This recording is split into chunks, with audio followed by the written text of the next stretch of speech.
All right, great. So welcome everyone. It's 4 p.m. sharp. I want to thank you all for taking the time to join us on this webinar. Uh, Again, it would have been better in person. I guess we all missed the the chit chats, the insights, the bickering, maybe sometimes that we go through here in the industry. But it's always good to have everyone join us. I want to thank Malia and the JTB North America team for helping us bring yet another webinar to life, focusing on the path forward for US travel. I want to welcome Mr. Brian Kincaid, VP Publisher at AFAR, and Ms. Laura Redman as well, Digital Content Editor. They will be guiding us through some insights that AFAR has recently, or is just now publishing actually, fresh off the press, as they say. I want to pass the session on to Malia, but before we start, please try to keep your mics on mute. If you have any questions, please post them in the group chat so that we can address them towards the end. We want to encourage questions. We want to encourage it to be as interactive as possible towards the end. And we are aiming to finish by 5 p.m. So just everyone is aware of the time limit. So Malia, it's off to you. Thank you, Omar. Thank you, Hauni and Dr. Talib. Good to see you. I, it's hard to believe it's November already, and we're still dealing with the pandemic. There's some good news, though. The good news, I always like to be optimistic, right? So the good news is that, first of all, there's 2 vaccines that are on the market, and they should be coming in to consumers as early as next month is what we're hearing.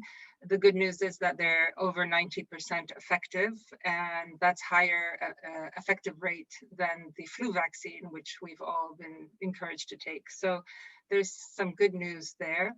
There's also, we all now know how to deal with the pandemic, even though we're seeing surges in Jordan and everywhere in the world. We have a better knowledge on how to deal with it, what we need to do, how we need to protect our consumers, our travelers, ourselves, and our loved ones. So I think we have added tools in our toolbox. Some other good news is that we've been working with companies like Intrepid and G Adventures and Traverse Journeys. And this is the season of Thanksgiving in the US. And there's all these sales that start to happen. And there's all kinds of Black Friday sales and cyber sales that are starting to happen with tour operators for Jordan. Intrepid is one, and actually we have a webinar with Intrepid today, and Nabil from Finan is going to be speaking and talking about the experience at Finan with Intrepid today. We also have been hearing that G Adventures is doing a huge sale and push on Jordan, so is Traverse Journeys. So we're seeing a lot of the big tour operators pushing Jordan as their top destinations in their sales strategies in November and December. And this is really good for us. People like Intrepid used to say last year, actually, Intrepid had Morocco was their #1 selling destination. Morocco is not even top 10 anymore. #1 is Egypt, and then Jordan is within the top 10. They're actually getting bookings every single day. So this is kind of good news for us to think about. We are also, Janine is on the Zoom with us, and Janine and my team and I, we've all been working on surveys. We have a survey on our website that's going out daily for consumers. It's as soon as you click on our website, there's a survey that comes up. That we're gathering data. We've sent out surveys to travel agents in our database. We're in both US, Canada, and Mexico. And we're also doing some research with some tour operators. So in our weekly newsletter, you're going to be seeing some of the results of some of the surveys that are coming out. And hopefully that will help you in the thought process on how to prepare for the comeback and the rebuilding and your sustainability strategies, etc. But this is not about JTBNA. We have been working with AFAR Journeys for many years. And actually, since they started, we've been working with them. And I want to, before I talk about AFAR, I want to talk about my friend Brian. So Brian Kincaid came with us to Jordan for Jordan Travel Mart in 2009. He was one of the first to bike from Petra to Wadi Rum and help us get that trail on the road and to market it. Brian was part of the JTM days and the Jordan Travel Mart, and was a speaker and was part of the launching of Jordan Travel Mart and the adventure market in Jordan with Shannon at ATTA as far as 2009. And it was since then that we have built this friendship. And you know, in times of trouble, it's your friends who make a difference. And when we had a zero budget, people like Brian would come in and say, I know you have no budget, what can we do to help? And has always been there to help us out when we've needed the help. So I'm so grateful to that. I'm grateful to our personal friendship and relationship, and to the fact that our relationship as two companies, but two organizations that help each other in times of need has proven over and over again that these are the type of relationships that really help us proceed in the future. So Brian also came to Jordan with Afar Journeys a few years ago, and has always been an advocate. We've done a lot of work with Afar in promoting Jordan. And so I would like to actually pass the buck on to Brian, because he can talk more about what we've done together. And then Janine can chime in also, because she's the person who's directly in contact with Afar on a regular basis. So Brian, thank you so much for doing this today. And we look forward to hearing a little bit more about what the consumer insights that you have for us to help us build business back. Excellent. Thank you so much, Malia. Thank you for the warm introduction. Greetings, everybody. I do wish I were with you guys in Amman or in Jordan to be doing this face-to-face. It has been, as Malia mentioned, it has been a challenging year for all of us in the travel industry, but really so grateful for the incredible camaraderie and the spirit of partners like Jordan and like all of you to figure out how we can navigate this path forward. It has not been an easy or an obvious one. I think, you know, even going back early summer months in June or so, we saw a very linear path to recovery, which has not played out in the way anybody was hoping. But as Malia said, some real signs of optimism on the horizon, with both Pfizer and Moderna this week showing great results from their early vaccination tests. So while we're not out of this yet, and we are in the United States really expecting a tough couple of months ahead, we do see this turning the corner, and everybody I think is starting to feel that there is a light coming at the end of this tunnel. So really excited to be here with you guys to talk a little bit about how we've navigated this tough time, as well as some of the insights that we're hearing from our audience, both of consumers, the world's most responsible, best travelers, as well as our audience of travel advisors, who really are the ones that will be, as we see, leading a lot of the recovery. So with that, I guess quickly also wanted to introduce my partner, Laura Redman, who is our digital content editor and leads all of the amazing content efforts that we've had and behind a lot of the great audience growth that we've seen this year. So without further ado, I'll jump into it. But as Malia said, please do write questions down, I think is the way, and then we'll be able to open this up afterwards. But I am so grateful to be here with you guys today and share a little bit of the insights that we've seen this year. So let me share my screen and we will jump into it.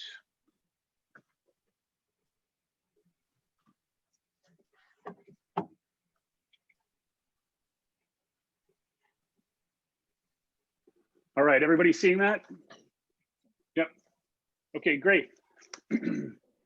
So first, just again, a little bit of a background on the collaboration between Afar and Jordan. My personal love affair of the destination started back in 2008 when I had the amazing experience to visit on that adventure fam with Muna and Malia, and probably get to meet some of you in the process. That really started, again, my relationship with Jordan. But when I joined Afar now about 10 years ago, really made sure that Jordan was front and center on on our maps because it is a destination so near and dear to all of our hearts and aligns with our values. We have been putting the spotlight on Jordan since we launched. Content throughout the pages of the magazine. Jordan has been featured several times in our annual Where to Go theme, really looking at kind of the hot new destinations for the year ahead, including in a year ago now on the 7 dream trips. We were talking about 2020 really being the year for Jordan. A lot of things got in the way of that dream being realized, but I think again, it really speaks to the opportunity that you have coming out of this.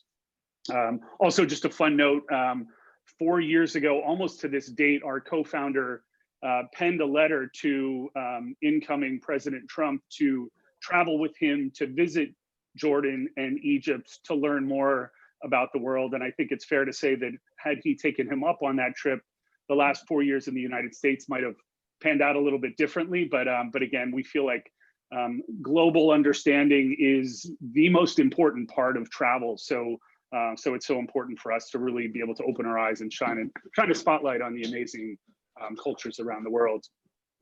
We did launch a campaign in 2017, generating interest around the destination in partnership with a couple of tour operators, generating great engagement and interest. And then last year, now an amazing program, really driving travelers from inspiration to action and to booking in a partnership with, again, looking at tour operators, thinking about how can Malia and Janine and team inspire people with amazing stories about Jordan, but then actually pull them all the way through the funnel so that they can actually book the ultimate goal of, I think, every destination management organization. So again, it's been a heck of a year, really now thinking about how the travel conversation has changed and how we can move forward on this. The world has changed, travel has changed. It is never going back to where it was. So I think, you know, as consumer values have changed on this, the way that we speak to them continues to evolve. And I think it's important for you guys to understand both some of the insights that we're hearing from our audience, as well as some of the success that Laura can share just on the tone and how we're able to speak to this audience. We hear marketers talk a lot about the new normal. I think the reality over the last couple of months have proved there is no new normal because it changes day by day. So it's really just what's normal now. We certainly don't pretend to have a crystal ball to anticipate the future of travel, but what we can do is listen to what travelers are telling us to better guide our path going forward. And certainly as travelers continue to adapt, how is that going to impact you and how is that going to impact the industry? We have seen unprecedented growth over the last 8 months, which I think is a real testament to the need for information during this time. Excuse me, travelers cannot get on a plane and go to Jordan right now, but they are incredibly inspired by the destination and are eager in knowing what is Jordan doing to prepare for that return? What are they going to be doing to keep them safe when they do return? What are the protocols in place? And that's really where we've been focused. And Laura and her team of senior editors have been outranking right now the CDC, the New York Times, and other more traditional news sources, because again, we have our ear to the ground on what the world is doing to reopen to travelers and how we're going to make sure to keep folks safe once they get back out there. Getting into the research a little bit, and we've been polling our audience since, I guess, May was the first study that went out. This is the latest information. This was all post-election. So I think we're certainly seeing the sentiment and the optimism turning a little bit. This does not, however, reflect the news of the last week on the vaccine. So I think a lot of these numbers will even continue to improve. We're seeing travelers really fall into 2 buckets. There are a lot of people who are traveling right now. They're traveling closer to home. They're getting in their cars. The Caribbean and Mexico for US travelers is really starting to shoot up. But then we are also seeing a huge group of travelers that are actively planning 2021 trips. I think safely to say kind of summer 21 is when most people are feeling like the vaccine will be in widespread distribution and they will be able to start resuming their trips as they were. But again, that sentiment that people are traveling or are traveling now. If they're not traveling now, they are planning their trips. Everybody needs a trip on the horizon to make it through the tough months ahead. So as Malia attested to with Intrepid, G Adventures, and others, I think the bookings are increasing by the day, by the week, as people are seeing an end to this coming site. So really thinking about what that means for you as operators. Now is the time people are starting to make those considerations. Now is the time people are starting to put their credit cards back down to book their trips. Two things stood out as the most important values that have shifted during this time to make sure you're communicating front and center. Again, I touched on the safety and the cleaning protocols and how important that is to communicate. The other biggie, more important than price, more important than value, is flexibility. Not knowing what's going to happen in the months ahead, how quickly the vaccine will roll out, resurgence of cases, any issues with vaccine distribution is all still on the back of, or on the tops of people's minds. So having flexibility built in to any booking they make is inherent to them feeling safe about making that booking. Some other things we're seeing, certainly the window of booking is happening a lot shorter.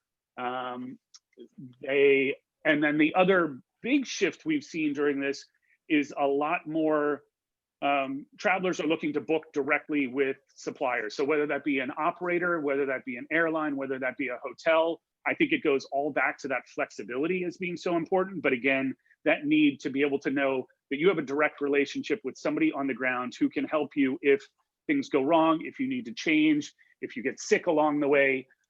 So again, a couple of key things I think that I'm sure are going to be important as you think about how to begin to speak to this audience going forward. The other thing that we're seeing here, and there's a lot going on in this slide, but I think there's a lot to take from this. We know, again, transparency has always been, continues to be very important during this time, but I think that increased need for a social cause. Why are they going there? What are they going to get out of it? What are they going to give back?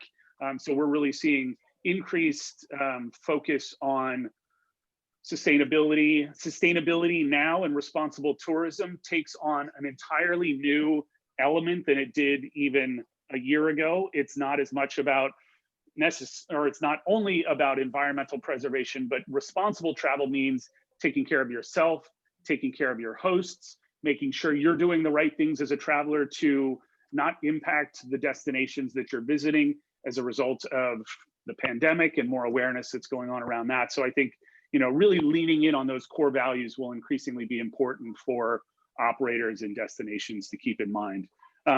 Not to hammer on it too hard, but again, really being able to communicate how you are keeping travelers safe. What are the containment policies? What are the quarantine policies?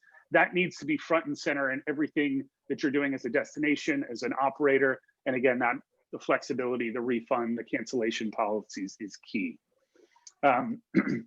This information is literally a couple of days old, speaking with our travel advisor community, which again, we see as really leading the charge in the recovery. I think it's going to be so important to have that direct connection with operators, with advisors who can help with flexibility along the way. Everybody's saying that the safety and hygiene protocols are important.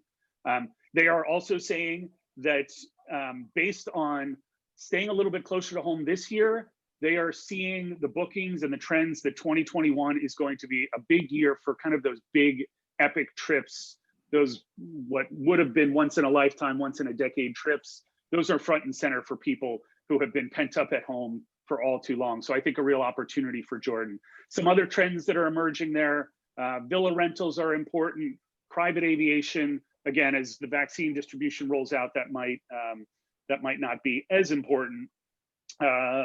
And again, last minute bookings. So the window of bookings to Jordan a year ago might have been kind of a 6 month out. Now I think people, the minute they're seeing the vaccine news, the minute they feel like Jordan positivity rates are settling and they're safe and the destination is safe, expect them to book a trip for the following week or weeks out. Short-term demand for the US and Caribbean. And then again, looking into next year, There is a real interest in returning to Europe that has been closed for us. The Middle East, as Malia mentioned, with Jordan and Egypt leading the charge, is front and center on a lot of that. Those epic safaris in Africa, and then Asia continues to be a hot one as it is proven to be a very safe destination along the way. So again, now is the time to be speaking to these travelers. Afar has been speaking to these travelers for the last 10 years. Just a quick snapshot of our audience. This is our consumer audience, really with an eye again on responsibility. So they have the means to travel, but they also, we know they are traveling in a very responsible way. We are talking to 7,500 of the best advisors in the United States. So again, thinking about how we can tap into this audience to help encourage a recovery in Jordan.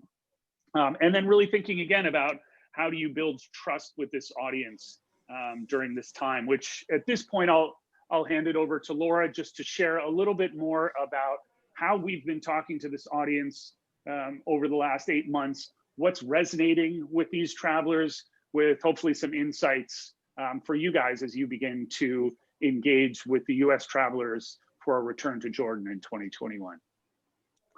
Thank you, Brian, and thank you all for hosting us today. It's nice to meet you and see you, and I hope we get to meet in person someday, but that someday will come soon. I have hope as well, as Brian was mentioning. I think our staff is a bit of a microcosm of our audience. We like to think of ourselves as some of the world's most adventurous travelers, super travelers. We were the first staff to be out on the road again in the US once quarantine was lifted, and we believe that it's because we understand what it means to be responsible travelers. As Brian said, it's core to who we are. We want to respect the rules of the places we are visiting. We don't want to go somewhere that isn't ready for guests. We believe it's important to know who's ready and to just live by their rules, right? So a lot of our coverage has been empathy-led, which is also kind of core to our mission. We do want to inspire, guide, and enable travelers, but we're still focusing on deeper, richer, more fulfilling experiences. And our readers that's really resonating with them as well. It's a time when everyone needs storytelling. Everyone needs to be transported, especially if they can't leave their house right now. We have seen the interest in inspiration stories skyrocketing in the last 2 weeks alone in the US as case counts rise. So, and it's not really a distraction. People are looking for emotion as well.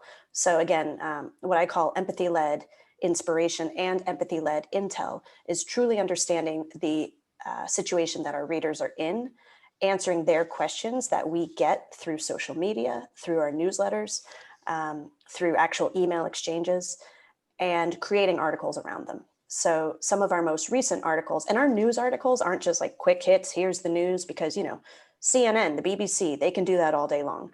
We don't have a team of 400 around the world. We have a team of 10. So we are trying to do our best with the resources we have. And we have our most senior staff on that news reporting, talking about how to be a responsible traveler, that travel can be a force for good, how a vaccine will change the way we travel, how Biden will change the way how Americans will travel. But on the flip side of that, that's serious stuff. On the flip side, we're also launching a book club, an interactive book club. You can see mentioned here, it's called Afar Reads, where we meet monthly and do webinars with the authors. We have a daily Wander newsletter that, again, inspires with weekend getaways, road trips, future case planning. We believe that we're going to be making up for a lot of lost trips in 2021. Again, most likely epic, lots of celebrations that we had to push pause on, especially as we enter the holiday season and people are desperate to see their family and friends, but we know that that might not shake out this year. We're going to do it really, really well in 2021. So that, I think, is what our readers are thinking about. Brian, if you don't mind. Yeah, that's it. So what's resonating? Some of this, we're thinking about like the how we can travel safely, where we can go when we can finally go again, and why we are traveling. The why is the thing that I think sets us apart. Again, it's emotion. We are talking about, you know, travel restrictions and regulations around the world, and we are keeping up to date on states in the US all the way out to countries around the world. We want to talk about, you know, whether face shields are actually practical on airplanes? Do we really need them? You know, we are testing things in the moment. We're doing more gear recommendations, more editor recommendations on places to go. As we are traveling, we're doing a lot of what's it like to be on a road trip during a pandemic, to fly. We had a staffer fly to Rwanda as soon as Rwanda was opened up, along with our founder, Greg Sullivan. So we are trying to deliver real-time intel and answer questions week to week because everything is changing. And we also want to tell really good stories. So our stories are a little longer. Our time on site is high. It has gone up. And I think we are drawing in more loyal readers as a result, because again, it feels like we're really engaging them. This isn't candy that we're offering. This is a meal. So again, I hope that's contributing to our traffic success this year.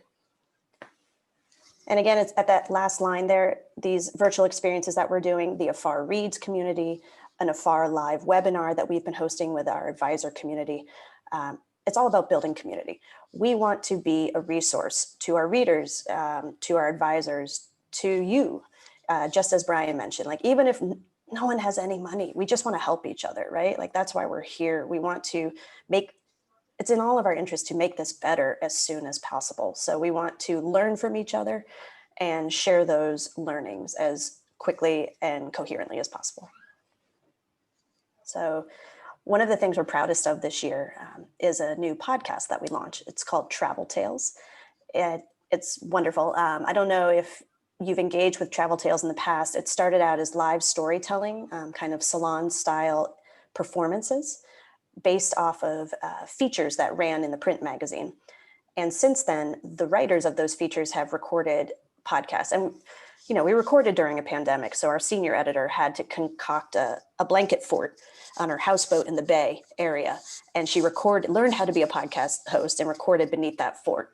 10 episodes, all like, gosh, my favorite one is set in Kansas City. If you only have a few minutes to listen, each one is only about 10 to 12 minutes long. We have a beautiful one by Ryan Knighton about being on safari. He is a blind traveler, so consider what it's like to hear about that experience.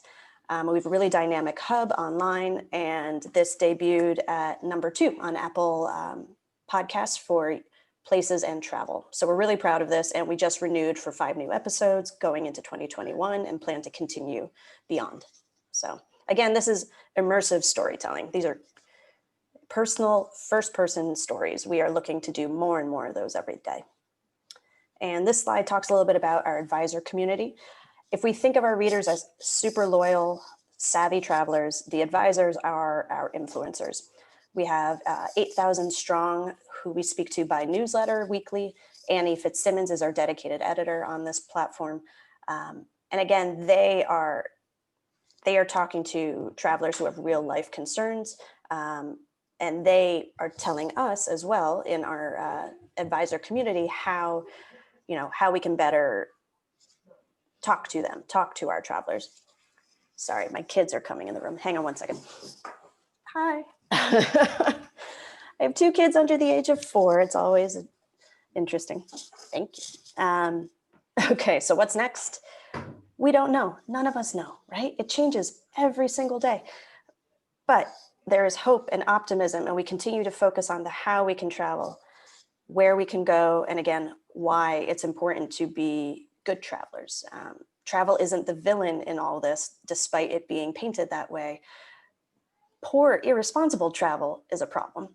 But if we follow, the rules of the destination, if we wear masks, if we social distance, there's a lot we can do to take care of each other and also to investing in small business, investing in operators that haven't had the usual traffic that they normally had this year. We are not interested in going big. We are looking a little smaller right now. So the next slide talks a bit about how our print, sorry, Brian, I'm jumping. There we go. Thank you. Talks about how print and web are working together. So as Brian mentioned, I'm the digital content director. I'm in charge of all of our web content, and I work very closely with my boss, Julia Cosgrove, our editor-in-chief and VP of content. Our print issue, the Where to Go issue, is out the door as we speak for 2021. So we're thinking about where we can go when we can. Again, this wasn't a service-driven package this year. We weren't interested in prescribing how to take these trips right now. Instead, we talked to writers about where they were desperate to go and why.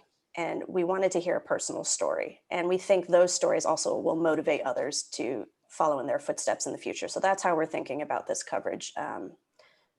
About those hot destinations, it's not the same kind of year. It's not the same kind of list. It's a shorter list with longer stories, but I hope you'll find it just as satisfying. But again, that's the future of travel, these personal connections. We haven't seen people in so long.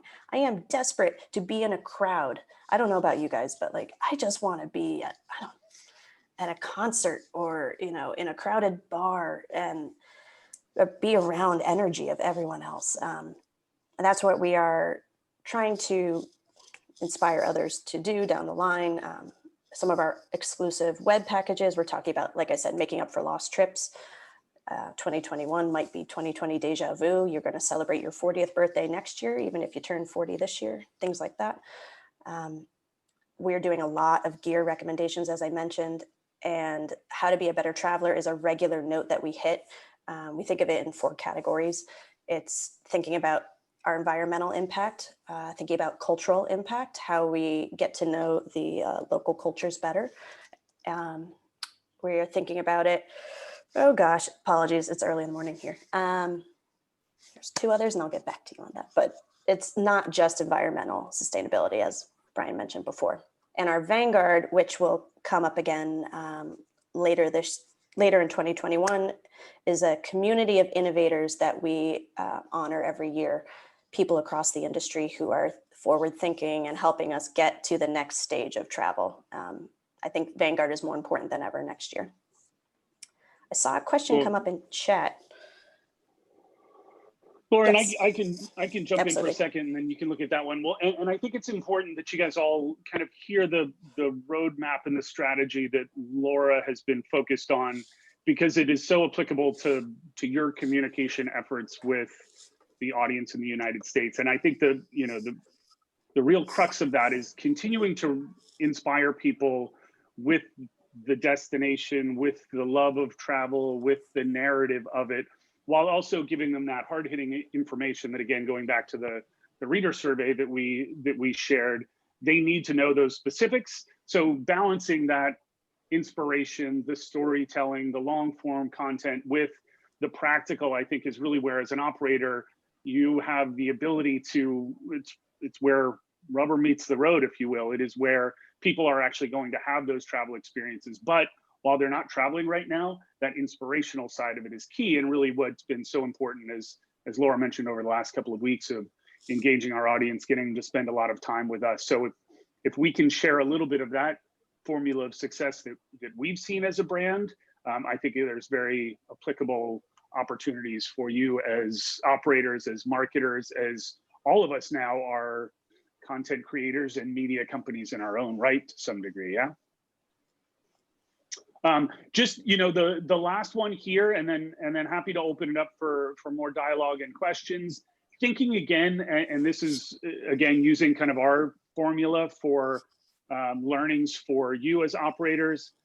Meet consumers and travelers where they are, and that has changed a lot over the last 10 years and even over the last year. But as we've all been tied to our Zoom calls and our desktops, thinking about, as Laura touched on, audio as a place that you can engage with people, on the ability to build community around, and I'm sure you guys have been doing a lot of them as an organization, as partners, virtual hangouts where people can share, where people can connect, where people can socialize. This is the footprint of Afar Media as it's evolved over the years, and goes obviously well beyond kind of the printed form or the digital, but so incredibly important to again be thinking about engaging with travelers wherever they happen to be, as opposed to thinking you can pull them into your own channels. So that's not easy, but I think this has been a year and a great opportunity for a lot of testing, a lot of experimentation, trying new platforms, and certainly the trends that we were seeing going into the pandemic have only been accelerated throughout the last 8 months. So So what you know better than I on what those might be in terms of operators and bookings, but again, thinking about how you can really lean in on some of those areas of success that you've seen that will only continue.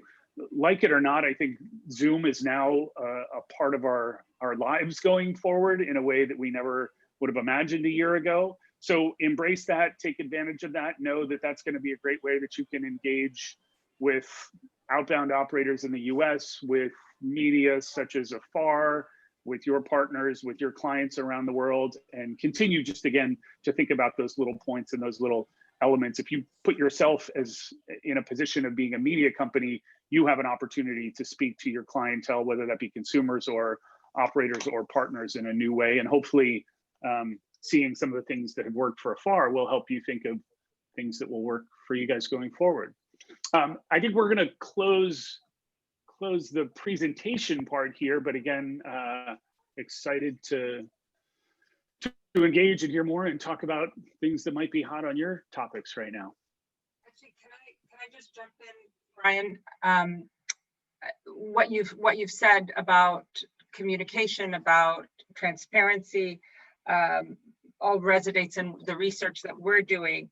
The biggest issue being flexibility, obviously, is the big one. I do have a question about pricing, because we have been doing quite a bit of research, and what we've learned is don't reduce your price, but do added value.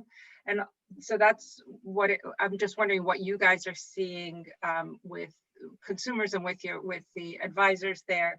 And the other question I have is about multiple destinations. What we learned from hosting the Destination for Destinations with USTOA from the tour operators is it looks like more consumers or more travelers are going to go to one destination, do more longer stays, more immersive experiences in one destination than multiple destinations, especially looking at Europe opening up, you know, that they'll go to one as opposed to jump from different country to different country. And, you know, we've always been part of multiple destinations. Yeah. And I'm just wondering what you guys are hearing on both those fronts. Yeah, I'll take the first one, Laura, and then I'll maybe hand it over to you to the second one. We absolutely are seeing, well, I think even kind of looking back to post-financial crisis in 2009 or even 9/11, the brands that discounted their offerings and their services suffered the most in the long term. That might help for a week or two, that might help fill a couple of departures, but that is the quickest way you can devalue the offering of your brand. So again, we're hearing from our audience that they are not deal or price driven, and I think it's very important coming out of this. You do need to offer value, Malia, as you said. So I think thinking about leading with the key point that I made there on the shifting values of flexibility. So, you know, that is a great value add right now, is to say, book this today for next summer and you could cancel up to a month out. Now, obviously that comes with a lot of risk for operators, but that I think is going to be so key to get, you know, the credit card transactions going again. Offering incentives, additional nights, extended stays, upgrades. I think that all works very well, but I would strongly encourage against any sort of price discounting. And then Laura, I'll let you talk a little bit more about what you're hearing on kind of the multi-destination versus one stay. Sure. So I think your instincts are right, Malia, that people are more interested in going one place and staying there, in part because it's safer. You don't have to worry about as many connections. You don't have to get on as many planes. You don't have to figure out as many COVID test rules, because every country, I mean, we're seeing this across the Caribbean, every island has a different set of rules. So you can't really bounce from one close island to another, you know, Aruba to Bonaire. But with that said, I do think there's a much higher appetite for going for a, like that once in a lifetime experience, the cultural immersion, the like epic, you know, the 10-day trip to Jordan. I think people would put very high on their list. In the same way that they would put, you know, going down the Nile. I think these trips were already high on their radar, but you feel like you're running out of time. We're all on kind of precious time right now to be able to explore when we are allowed to explore, right? So I think the appetite is there for a place like Jordan unto itself. I don't know that But American travelers too, I mean, you've seen, going back to the flexible booking notion, US airlines have all reduced or waived their cancellation fees, right? So Americans are booking much more last minute, or they are booking way out, and they may be willing to cancel the day before. We're seeing that around the holidays right now as COVID cases spike. We may not see that kind of cancellation, April, May, June next year, because the vaccine will come into play. But I do think I know anecdotally on staff right now, there are people planning summer 2021 trips that are very far flung. So there's hope. The other thing there, and I think to that point, direct flights will be key for a lot of travelers. To Laura's point, the fewer connections you have, the fewer days in an airport. So thinking about, from a marketing perspective, a communication perspective, what are some of those pockets where where Royal Jordanian goes direct into Amman or limits the number of transfers along the way, and then leading with that messaging that, a reminder that it's direct, or there's only one connection, limits the number of COVID tests you're taking along the way, limits the exposure. And I think, thinking about the DC market, thinking about the New York market, some of those other areas that you have that direct lift into is going to be important. That, really, if you're comparing two destinations, one has direct access, the other doesn't. I think a lot of people will be opting for that direct lift this year. I have one question, Brian. You're talking about connections. I guess the national connections are not an issue. It's the international connections are an issue for the travelers, correct? Yeah, I think that's a higher concern. Even national connections, again, whether it's right or wrong, the perception that the more times you're getting on and off a plane and the more airports you're going through, the more transfers you have to take, the more potential exposure. But I think, generally, yes, you're right. The international connections are really where a lot of the logistical concerns come into play. Okay, yeah. Thank you. Yeah. I think you may see also an increased appetite to road trip abroad. There are people who would do that normally, but I think more and more we are turning to cars again to get us from A to B. Even more so, even if there's high-speed train right now, that's fantastic in a destination. I think people want to be in their own contained space. And a lot of the trips. Okay. Sorry, which Jordan really offers very well. But so again, thinking about some of the changes that outbound operators have made in the US, a lot of the group departures are now being offered as private departures. So you and your extended family can take over an entire bus, van. You're not going to be, as great a part of travel as that has been in the past. I think in the short term, people want to stay only with the bubble that they know have gone through the same safety protocols and the like. So thinking about how there can be more of those small group departures that, again, Jordan lends itself so well to that overland travel from Petra to Amman to Wadi Rum and back, but as an isolated group, not getting on and off of a bus with multiple families and different nationalities that might have different safety protocols. Sorry to cut you off there, Laura. No, I was just going to add to the road trip scenario. Outdoor excursions are huge. I didn't mention this in the presentation, but I should have. I think we're in a transition period where everyone wants to be outdoors as much as possible, even as we enter winter, like a serious winter here. That means dining, that means activities, it means culture, even art. We're seeing art museums become digital art museums with some drive-through options. So that will likely be the case, I would think, well into the middle of 2021. Yeah. Somebody had a question in the chat about a Where to Go sweepstakes, which I would love to talk to you guys about. We will be doing a multi-partner, multi-destination sweeps again. So absolutely would love to consider collaboration with Jordan and operators there. But I guess to that Where to Go point, and following up on what Laura said, a lot of the destinations that we are focused on next year do offer open space, natural social distancing as part of those outdoor experiences, which obviously Jordan lends itself so well to. So I think important to remind people of the wide open spaces that are available there, the private departures that are available there, the natural socially distanced experiences that are not forced, that are not contrived, but that have always been part of the Jordanian experience. I'm going to put my email into the chat there, but again, if anybody has specific interest or wants to discuss more on any of that stuff, please feel free to reach out and we can coordinate with Malia. Thank you, Brian. Thank you, Laura, for that. Can I ask Dr. Talib Rifai to unmute his mic? I know he had a couple of points to add at the beginning. We kept you waiting a little bit, Dr. Talib. No problem at all. I enjoyed listening to all of you, especially Brian and Laura and Malia, of course. You're all doing a great job. Janine, good to see you again, always. Okay, now I have 2 points to raise here. One is the travel. You know, the world is not going to be the same at all. We're not going back to where we were. Things are going to be changing dramatically, to the better, I hope.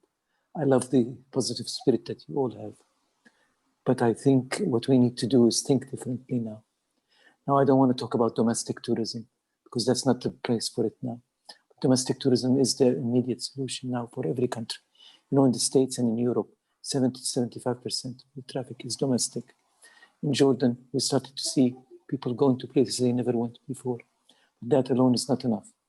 Now, if we venture into international tourism, which is your realm, and the topic of this discussion altogether, I think we should concentrate more on what we call digital nomads. I'm a digital nomad myself now here. I'm from Jordan, but I'm now staying in the south of Spain, in Marbella, by the seaside. I'm doing all my work from here. I think Jordan can start promoting itself as a place for workers to come and take off, and come not just for a day or two, but for a week or two or a month even. It's much more feasible to have one person come for 10 days than to have 10 people come for 1 day. So I think the tour operators must start catering for that kind of clients. Many people would love to come to sit by the Dead Sea, or sit in Petra, or sit in Aqaba, any of the beautiful places that we have. They come for longer stays, because longer stays are more fashionable now, especially if you're going to go back now to different regimes. Some people are going back to quarantine. Some people can come into quarantine, whatever that may be. Governments are acting on their own now. So I think we should start thinking about people coming and working in Jordan, having their base. We have a good network, good Wi-Fi, that's all it takes. Hotels must be encouraged to prepare packages for that kind of clientele. I don't know, Brian or Laura, if you'd like to add something on the digital nomads, because I think many countries are beginning to focus on that. We have to be known as Jordan, as welcoming and receiving these people to come and stay. That would require Jordan to do a different visa regime, different tax regime. We have to prepare ourselves for that. But it's a worthwhile endeavor for international tourism to get started. Number two is, you know, Jamaica started a program last week called Jamaica Cares. It's a private sector, public sector partnership between the government and insurance companies. Insurance is very important. Insurance companies are out of the game altogether. In order to put people's mind at rest, what you need to do is give them an insurance policy. In Jamaica, they pay $40 over and above the ticket, which is something many people are ready to do. You get an insurance policy that would guarantee you that you will be taken care of if anything happens, particularly Corona. You could be treated at the hospital there or even be transferred back home, any of this. So I think insurance is a very important thing when you are talking about peace of mind and people feeling good about travel. Because I don't believe the vaccine is the answer. Vaccine is going to take time. Plus, it's not the answer really. Testing is a more direct answer. Now we should improve our testing. We should make it faster. We should make it more reliable, make it cheaper. It's more feasible than us keep waiting for stupid vaccine. I'm not going to be vaccinating myself, even if the vaccine is 100% guaranteed. I don't trust that.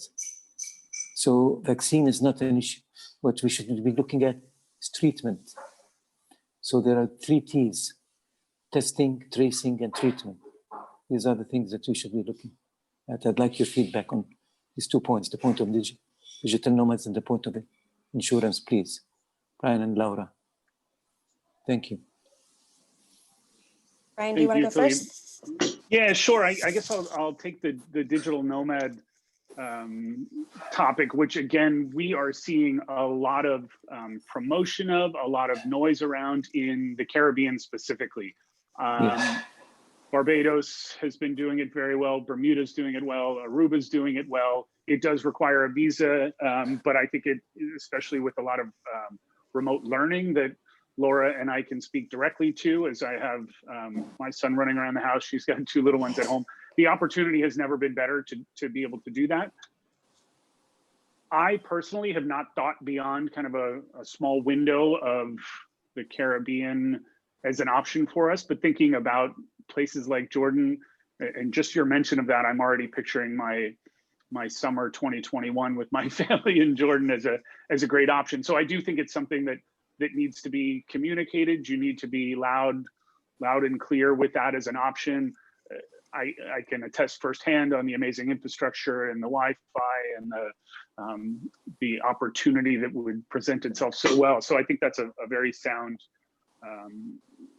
option. And again, that was a trend that we were starting to see before the pandemic, but it really has accelerated to the point that I think we will, I know my staff is no longer tied to their apartments in New York. They are traveling the country right now, working from wherever they are. So I think we certainly expect that trend to continue. Office space in the United States will never be the same. A lot of corporations are getting out of their very expensive leases in New York City and San Francisco and the like. So thinking about where those workers can go, and now they can really go anywhere to work from. So I think that's a great point. Thank you so much, Laura. Brian. I'll let you tackle the Can I just add to that? Thailand is giving visas for 120 days, encouraging people to go to Thailand and stay.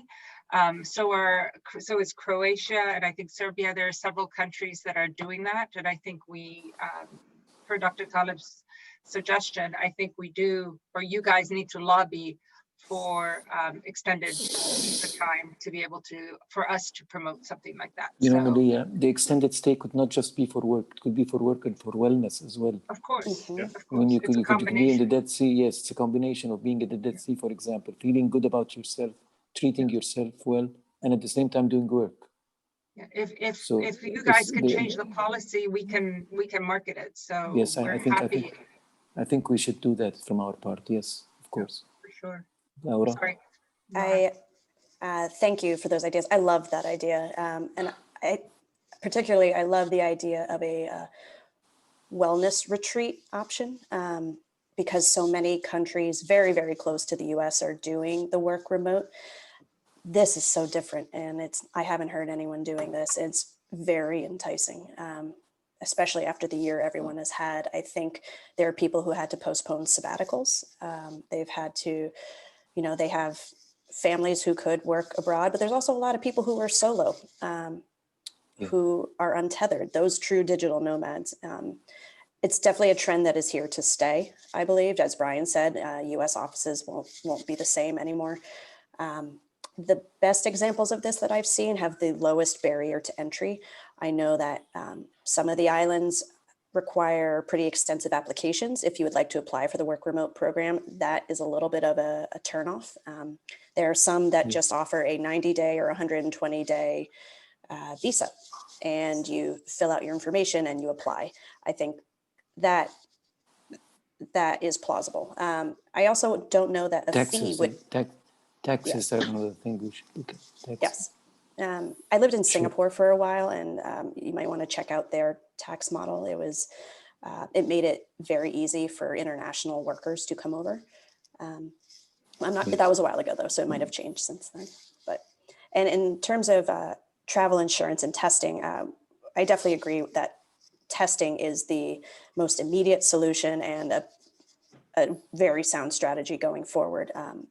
A number of airlines and airports and countries, tandem have started offering testing as soon as you arrive. I think that's very interesting. We are going to write a story about destinations that require a COVID test, a negative result before you get on the plane. Because that security of knowing that you're getting on a plane full of people who have tested negative is also very reassuring. Very important. So that's of note.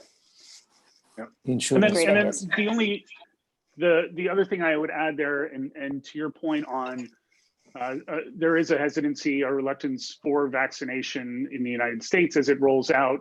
How many people are going to have access to it, and then of those who have access, how many are going to actually take it? So I do see a continued situation of either a vaccine passport or a testing passport. But as you enter any hotel, any plane, any concert pavilion, you're going to be needing to flash up either a test or a proof of vaccine or a proof of wellness. So I think that is a trend that, again, is here to stay. So thinking about how to make that as easy as possible, knowing that some people will want to vaccinate, some people will be testing, but giving everybody that option to make it as easy as possible for them. The fewer barriers to entry that you can put up there, the better. So yeah, I think that combination is going to be very important. I agree. What about the insurance part? Well, something that we're seeing, credit cards are offering more and more comprehensive insurance. So a lot of people are using that as their primary travel insurance, but there's definitely more. Are we thinking about requiring travel insurance before a visitor comes to Jordan? I'm seeing That's that. right. Yes, Aruba requires that. It's a $10 to $30 fee that you have to pay for Aruba specific insurance. And I think that at that point you're already going, that's just a cherry on top. That's not a big deal. Yeah. But I That's think that's reasonable. And Air Canada and WestJet are actually giving free insurance and also initiating all kinds of testing procedures as well. But I think the noise that's coming out that the vaccines are coming in is helping the whole industry start to rally around the fact that things are going to change for the better. And it's causing some optimism. So the more noise we get about the vaccine, I think, and the positive results that they are garnering, the more likely things will start to change for the better faster.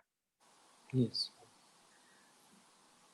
Thank you. Brian, we have a question here regarding the survey that you're conducting about age group intention to travel. So have you seen any, or do you have any information to share on that? Or maybe some changes that are expected over time? Yeah, and Laura, feel free to chime in. I think, what we've certainly seen, and not always a good thing, but the positivity rate of coronavirus in the US over the last couple of months has been driven primarily by younger age groups who have been less risk averse and who have been not following the rules as much. So my initial answer is younger travelers will be less concerned about the safety implications than those more vulnerable populations in 60 plus. But I think, those, yeah, Laura, I'd be curious your thoughts. I think some of the trends that we're seeing really are less age reliant and more demographic and income reliant. Again, there's a way with enough money, you're going to be able to test your way through travel. You're going to be able to find those more exclusive villas, private planes. So I think certainly the luxury market is going to be coming back the fastest, more so than any age demographic will be. Yeah, I agree with that, Brian. We haven't really seen anything specific about age decision-making, mostly because in households, people are divided. It's all very personal. It's all based on people's risk tolerance. We have seen that the maybe a 65 and older category, if they are loyalists to, say, a cruise line, they are acting like an 18 to 25-year-old category, and they will be back out there. You can't stop them. So I think, but again, it's hard to tell, and I agree that the price point demographic is probably where to look for the biggest trends. but people are spending. They are willing to spend. They are definitely looking for value. The add-ons, something that feels like you are getting anything other than the standard rate, because to go on a trip right now is a big deal, a very big deal. So can I add, I know Omar, you're getting anxious about closing and it's almost time, but if I were to give any piece of advice or nuggets to our DMCs and our partners in Jordan, I would say, please look at your itineraries and look at how you can increase the number of nights stay. Because I think this has been something where we've struggled is, do we do Jordan for 5 nights, 7 nights, 10 nights? I think when you have a menu of a lot more nights, I think you're going to see an increase in the number of nights stay in Jordan. And so I would encourage you to look at the adventure market, look at the wide open spaces that we have and add that to your itineraries, because I think you're going to have more interest in the longer stay in Jordan. Very valid point. Very valid point, especially what we've seen in the presentation from Brian and Laura. So this has been very insightful. I want to thank Afar for supporting us with this. Thank you to everyone. My pleasure. Thank you, JTBNA, Thank you. always for supporting us. I want to ask Mr. Qawar to close off the session with final comments, please. Oh, thank you very much, Malia, Brian, Laura, everybody, Dr. Talib, who shared this insightful session. We are getting updated about the current state of affairs now with the vaccine coming out now and people feeling more trustful, secure, and ideas to sustain our product. So I think this was very, very helpful to us in Jordan. And I hope we'll be in touch in the near future to beyond Christmas to see where we stand for next year. Hopefully things will improve much better than this year. And once again, thank you very much for all your contributions. And have a good evening or good morning in America. Okay? Thank you so much. Thank you. Yeah, you take care, and Thank we you, hope we everyone. get was a good pleasure. news. Thank you. Take Thank care. you. Bye. Be well. Thank you. Bye. Bye-bye. Thank you. Bye-bye. Bye-bye. Bye-bye.